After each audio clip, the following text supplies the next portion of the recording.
Good morning. I'm Petra Baer, and I serve as the chair of the Communications Committee.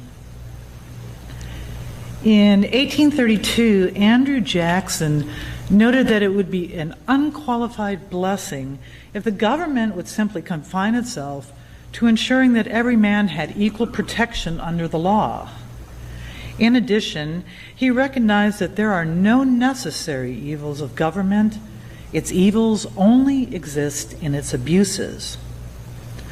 180 years later, Nobel Prize-winning American economist Joseph Stiglitz began sharing his views about the continuing growth of inequality in America and the widening gap between the haves and the have-nots through a series of articles written for Vanity Fair, the New York Times, and other reputable mainstream publications. He asserts that our country's problems do not arise from the inevitable processes of our economic market functioning. Rather, the underlying cause of inequality is our political system, which has failed to ensure that markets are competitive and has designed rules that sustain distorted markets in which corporations and the rich can, and unfortunately do, exploit everyone else. Stiglitz contends that the hope for an evolution toward greater equality of opportunity is a conversation that needs to include all of us, including the wealthiest 1% of us. It must recognize the fact that societal cohesion and engagement is fundamental to our national well-being and strength. This great divide, as Stiglitz calls it, is the title and subject of his 2015 collection of essays that help the reader develop a sense that there is a rational way forward. This was a focus of a recent UUFC class led by Cecil Huey, and now we would like to share what we learned with you.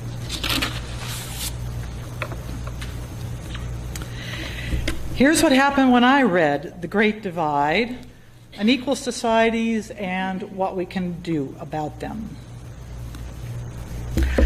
I pulled my head out of the sand, began to pay attention to the language of economics, added to my modest knowledge about politics and policy making, and then listened to the members of a discussion group share their viewpoints.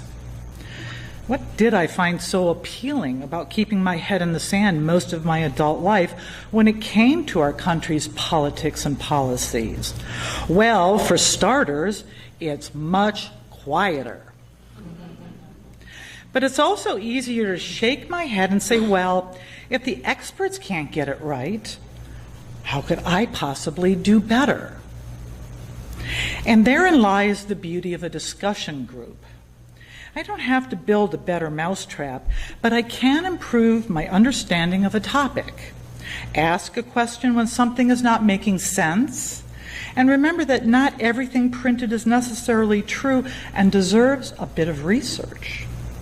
This group was also gently nudged to keep our eye on the overall picture, even while dissecting aspects of inequality in America through skewed government policies.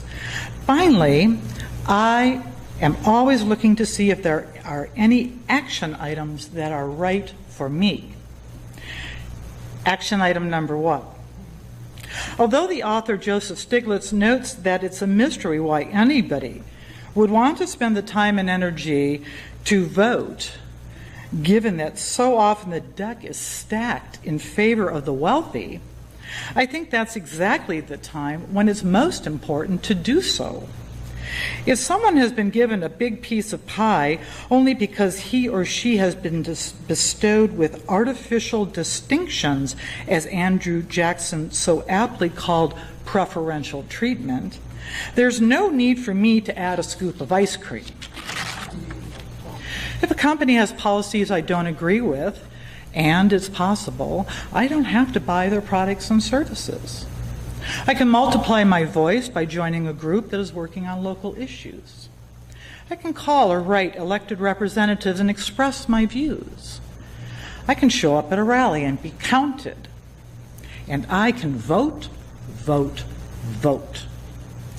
Not just if it's important to me, but also if it's important to others in the community, the county, the state, and the country. Action item number 2. I learned from the group that when confronted by someone sharing a general or very specific view that opposes my own, and I'm not sufficiently armed with something other than, "You're joking, right?" Ask a question instead. What is the source of the information? How does their viewpoint mesh with their upbringing?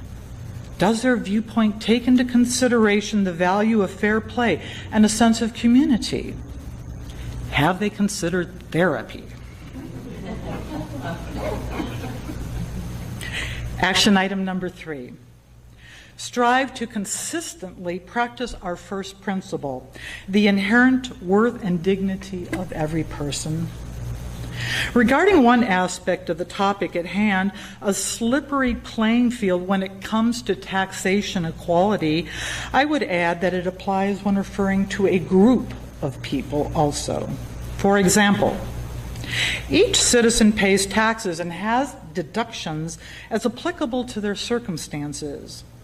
If a loophole in the tax code opens up for you, whether you're poor, middle class, wealthy, or the wealthiest 1%, you're going to take it, right? What's different is that the wealthiest 1% have direct access to government policymakers who decide on tax issues, whereas the rest of us must scream pretty loudly and in larger groups to get heard. So for me, practicing the first principle is making sure that I don't vilify the wealthy for taking a legal tax break, whether it's deserved or not, while continuing to insist that my government representatives create level playing fields in taxation. Action item number 4, be grateful, not only for what I do have, but for opportunities like this discussion group that allowed me to grow in a direction I had not imagined for myself before. Thank you.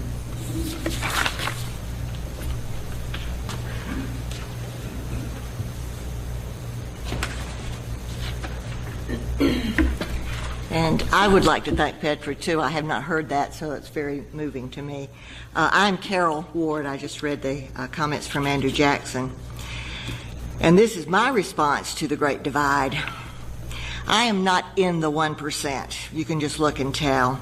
The people who have, people who have enough money to buy whatever they want, to ignore laws that don't please them, and to be included in the upper class in our so-called classless society.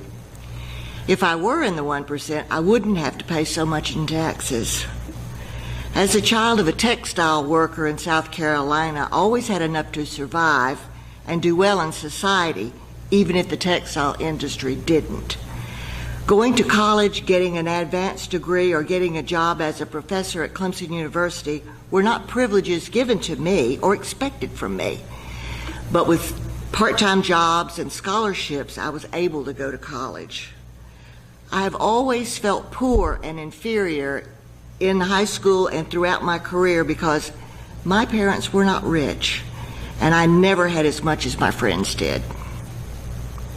Stiglitz reveals in his book of essays how our society always values wealth and connives to make sure that people succeed.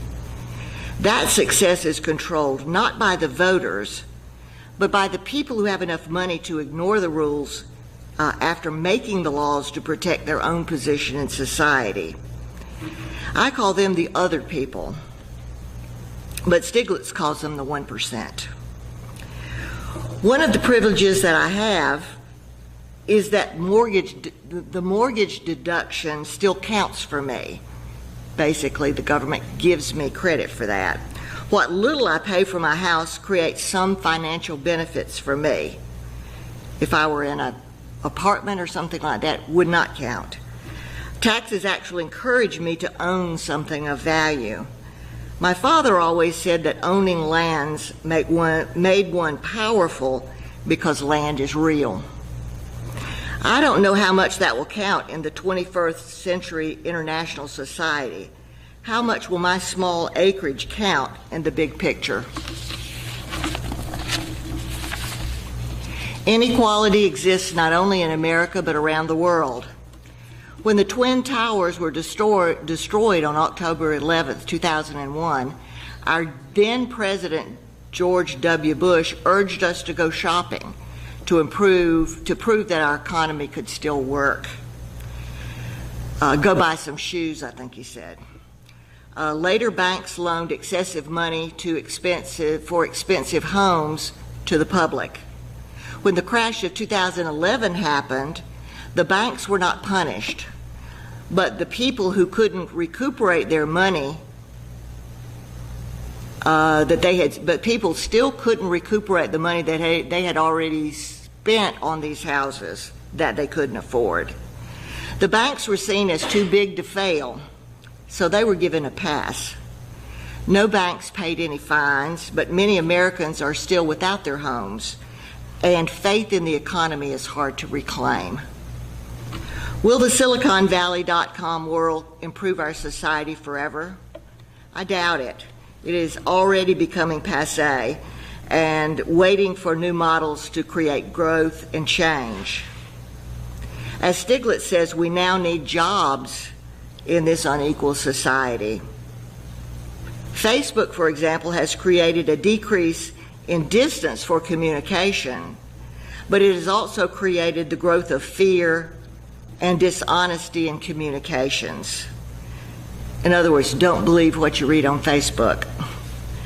That isn't the best way to use our new capabilities. We will all wait for a new prophet or invention to show us the way to success. Thanks.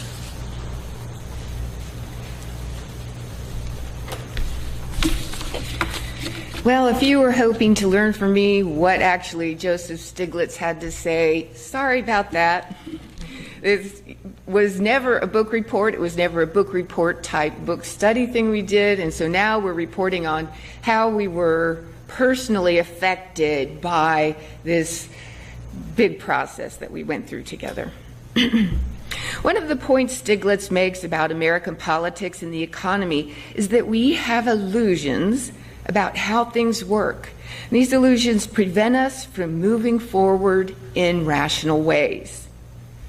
He would have us believe the world's rich are powerful wizards who confound our thinking and make simple fairness seem abhorrent and dangerous. But Stiglitz asks us to abandon this nightmare and wake ourselves to the idea that greater fairness is possible, practical, and ennobling. Stiglitz's work at the World Bank is reflected in the experiment undertaken now in Finland, which presumes that as a country poor in natural resources, it should invest in the resource it does have, its people.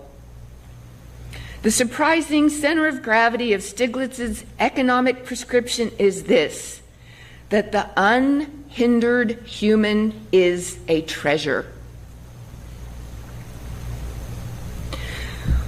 While I was reading this book and was steeped in its theories and conclusions, I had an experience with a bagger at the grocery store. I wanted to buy $100 worth of food for a food drive, but I needed to be able to get it home on my bike. At checkout, I explained myself to the bagger, who had the nearly impossible task of fitting the volume of goods I purchased into my backpack.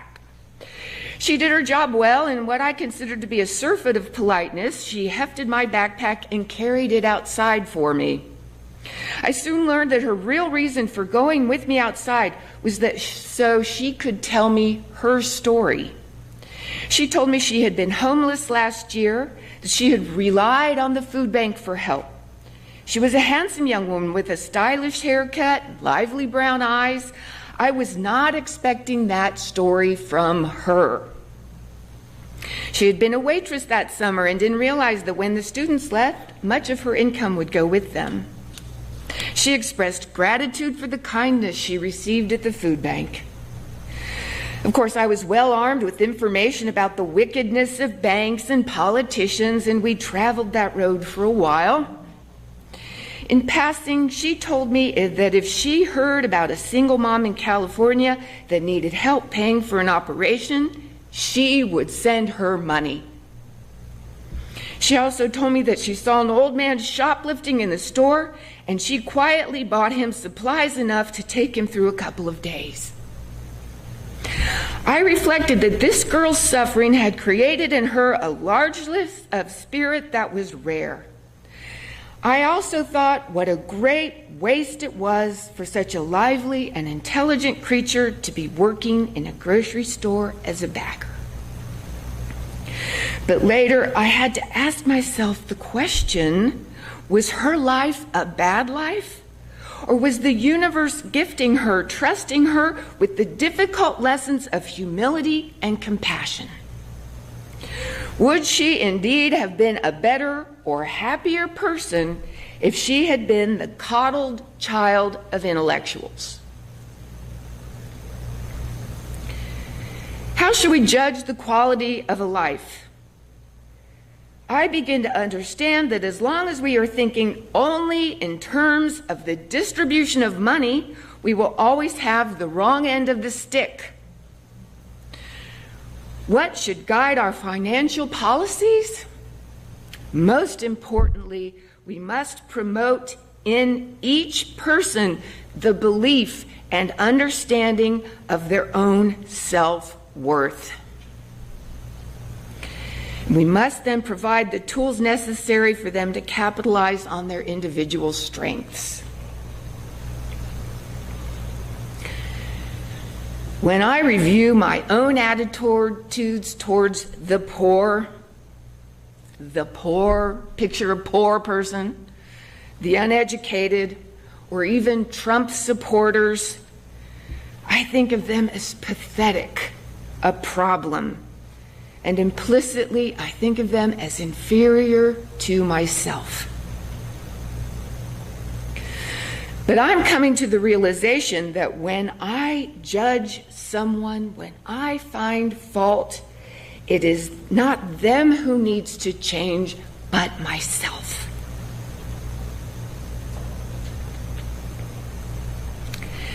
And this makes the prospect of working for economic justice so exciting.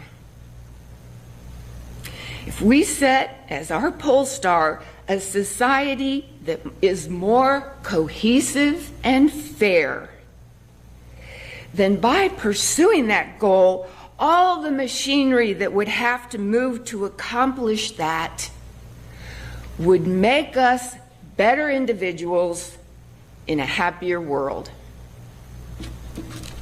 Thank you.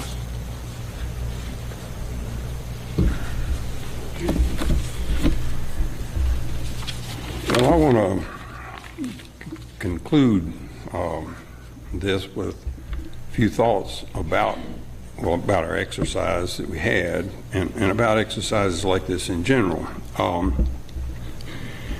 There are clear virtues associated with such things. I mean, it's always stimulating to have a bunch of UUs talking about anything, you know. And so if you can accomplish, if you can organize such things, there's always going to be benefits, and the benefits are often individual and personal. And so I was the one who kind of called our little discussions to order.